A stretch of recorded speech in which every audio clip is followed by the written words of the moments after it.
So in lieu of this game getting a remake in a little bit, I decided to go and replay it. And you know what?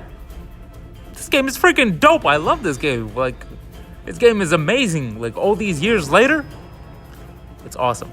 Anyway, so if you don't know what this game is about, it's about pirates. I know, who could have guessed? Which I'm pretty sure is every man's dream at one point in our lives. Why? I don't know. So the game begins with a ship battle in the middle of a storm. So we're just gonna start off with the final battle from Pirates of the Caribbean 3 as the opening act. Well, go ahead and threaten me with a good time. So anyway, we play as this privateer named Edward. And in the middle of a battle, a random ass assassin jumps aboard his ship, and then they both explode into a flashback.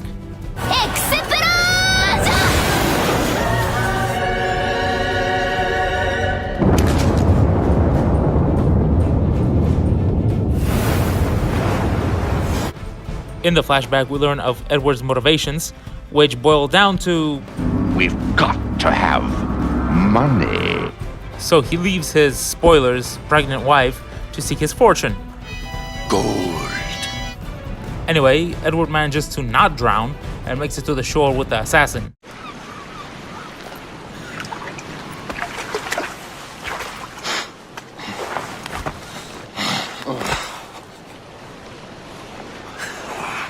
Was it good for you as well?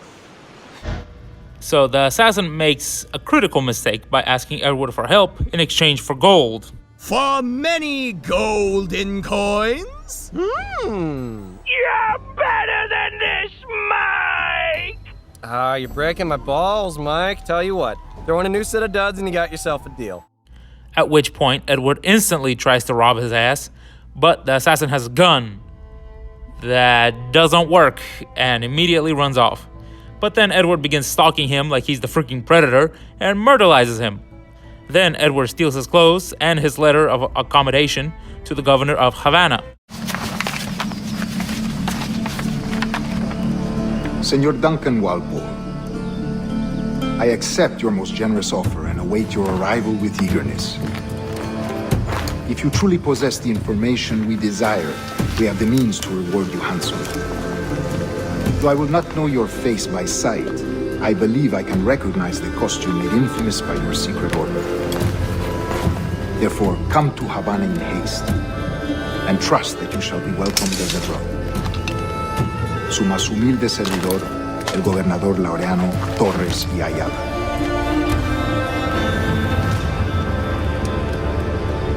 Mr. Walpole, let's collect your reward.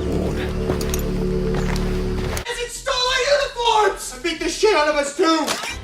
Later on, Edward spots a ship on the island and rescues the captain of said ship, who turns out to be Stede Bonnet, whose life story is freaking hilarious, but I'll have to cover him in another video because it is way too damn long.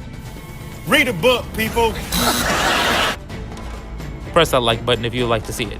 Anyway, Edward introduces himself as the assassin Duncan Walpole, and they sail out together to Havana. We flash forward to the present day, and I'm not gonna lie to you, I'm gonna skip this whole entire part of the game because, one, I don't give a crap about it, and neither should you. Anyway, back to the piracy.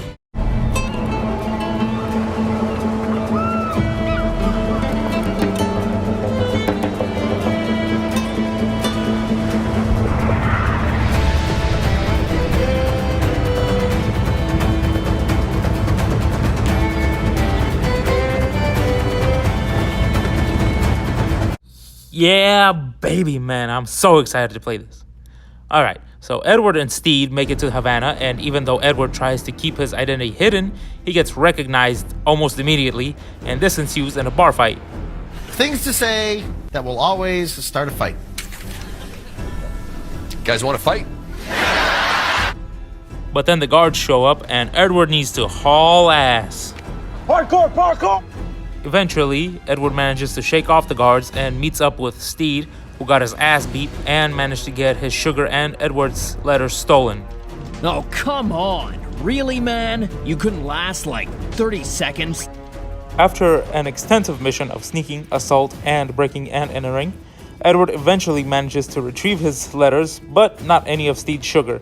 But that doesn't matter because they're homies now. Oh, God. That would be an adventure. But no, I'm a husband and a father. I have responsibilities. Life can't be all pleasure and distraction, Duncan. So basically, Edward just told this married man to leave his wife and become a pirate. Nice! So Edward straight up walks to the governor's mansion and is like... And the guards hit him with the... Walk this way.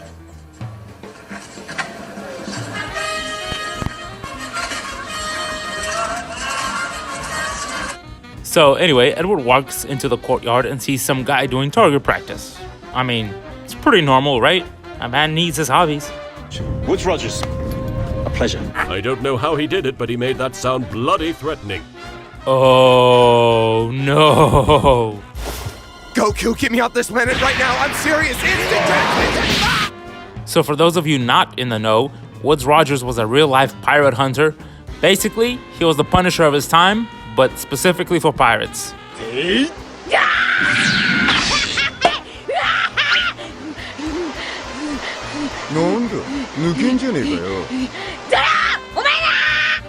Then there's also some random-ass musketeer who I don't recognize.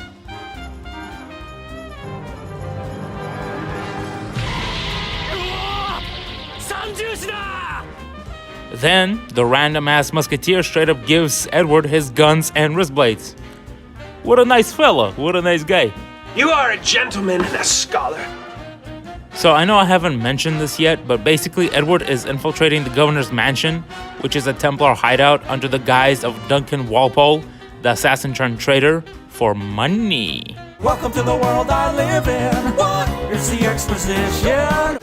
The assassins have trained you well, Duncan. You chose a perfect time to leave them behind. At great risk, I imagine. Betraying the assassins is never good for one's health. Well, neither is drinking liquor, but I am drawn to its dangers all the same. Eventually, we get to see the governor, and Edward gives him the letters of recommendation and... Is that Chaos Emerald? Now I'll get the treasure of Babylon! Then the governor performs a weird occult ritual and gives everyone a ring, and Edward has the expression of... Hold up. Wait a minute. Something ain't right. Okay, so I hope you're ready for some exposition, because here it comes. The Templars are looking for an observatory that gives them basically the same technology as scouters from DBZ, and the only one who could lead them to the observatory is a man called Roberts, who we later learn is Black Bart, another notorious pirate, who is apparently something called a sage. Everybody got that? Good! Then the governor is like, well, that was enough exposition for today, go take a nap. And we do, because, you know, naps are important. The next morning at the docks, we see my boy Steed, hey, what's up Steed, who calls out to Edward in front of Woodes Rogers. Oh my god, this pothead's gonna get me arrested. Bro, are you trying to get me killed? And you know, Rogers is like, this is getting a little bit suspicious. But then Edward is like, oh bro, don't worry about it. I definitely used the fake name to get here. But apparently Woodes Rogers believes us because he gives Edwards the... Very nice, Caesar-chan! Anyway, the governor shows up and we get to see him give Black Bart, aka the Sage, the Chaos Emerald, which is apparently the key to the much maligned observatory. Anyway, as they're walking by, the governor's group is attacked by assassins, which Edwards proceeds to, you know, neutralize and murderize, because in case you forgot, this man is not an assassin. He is a pirate. Do what you want, cause a pirate is free. You are a pirate! But my question is, why is this man so good at fighting that he can take out like 8 assassins by himself? I know Kung Fu. After we fight off the assassins, Woodes Rogers says that he's leaving for England.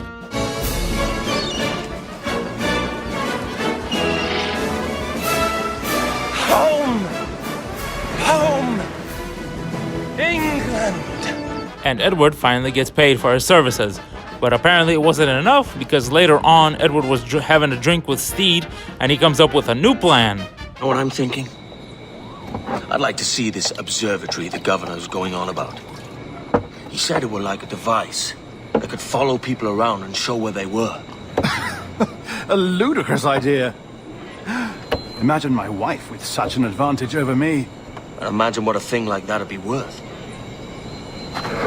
Sell that to the right person, and I'd be the richest pirate, privateer in the West Indies. I'll catch you up on it. There's a sage in that house I must speak to in private. Hell yeah, this man's the ultimate capitalist. Must crush capitalism. So Edward sneaks into the governor's mansion, but finds some corpses on the ground, and he gets ambushed by the governor, who finally figures out that Edward was in fact a fraud. Then Edward gets thrown into the brig and not murdered immediately for some reason. And in the brig of a ship, he meets his best friendo, Adewale. But that is a story for next time. Goodbye.